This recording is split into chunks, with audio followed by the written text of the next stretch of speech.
আমার প্রিয়জনেরা, প্রভু যীশু খ্রিস্টের নামে আমি আপনাদের অভিবাদন জানাই। আপনি ভালো সুস্থ? আজ এই সকালের সময়ে আপনি আপনার নিজের মধ্যে কিরকম অনুভব করছেন? প্রভুর সাথে আছেন, তার মানে আনন্দের সাথে থাকুন।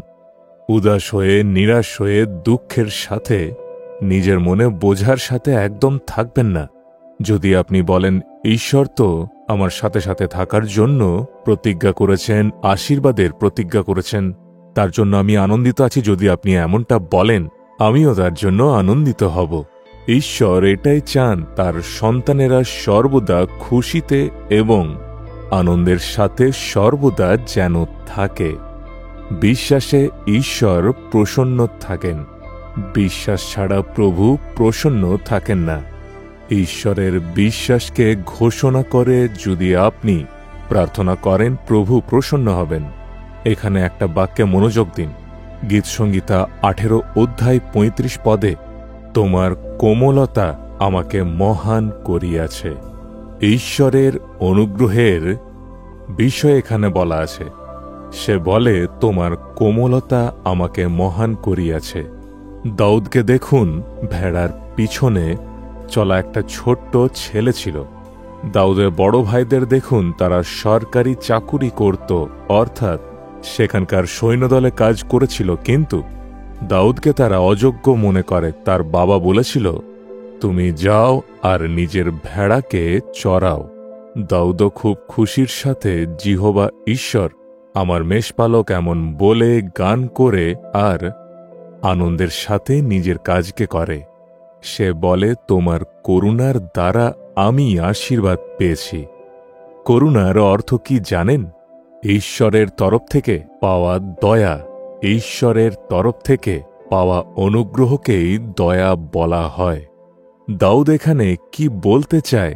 যদি ঈশ্বর তুমি আমার সাথে থাকো, তোমার অনুগ্রহ আমার সাথে থাকে, তোমার করুণার দ্বারা আমি স্থির থাকব প্রভু। এটাই হলো বিশ্বাস।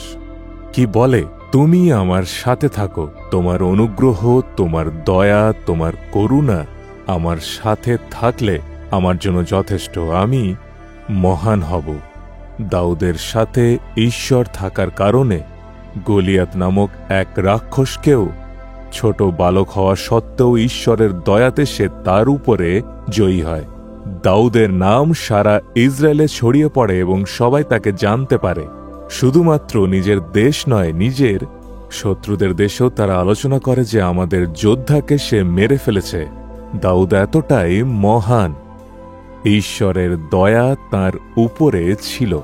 সেই দয়ার কারণে ঈশ্বর তাকে মহান বানান এবং এতটাই মহান বানান যে তিনি তাকে সমগ্র দেশের রাজা করেন। তার অনুগ্রহের দ্বারা, করুণার দ্বারা আপনিও মহান হবেন। যদি ঈশ্বরের অনুগ্রহ আপনার উপরে থাকে, যদি দয়া থাকে, যদি ঈশ্বরের কৃপা থাকে, তাহলে আপনি অবশ্যই একজন মহান ব্যক্তি হবেন। আপনি কাজ করলে আপনি কাজের ক্ষেত্রেও উচ্চ স্থানে থাকবেন। আপনি ব্যবসা করলে ব্যবসাতেও প্রভু আপনাকে উচ্চে রাখবেন। আপনি প্রভুর অনুগ্রহে সমস্ত কিছু করলে ঈশ্বর আপনাকে অবশ্যই উচ্চ স্থানে রাখবেন। কেননা ঈশ্বর প্রতিজ্ঞা করেছেন, তুমি যেখানেই থাকো আমি এসে সেখানে আশীর্বাদ দেব। তাহলে ঈশ্বরের অনুগ্রহের দ্বারা মহান হবেন।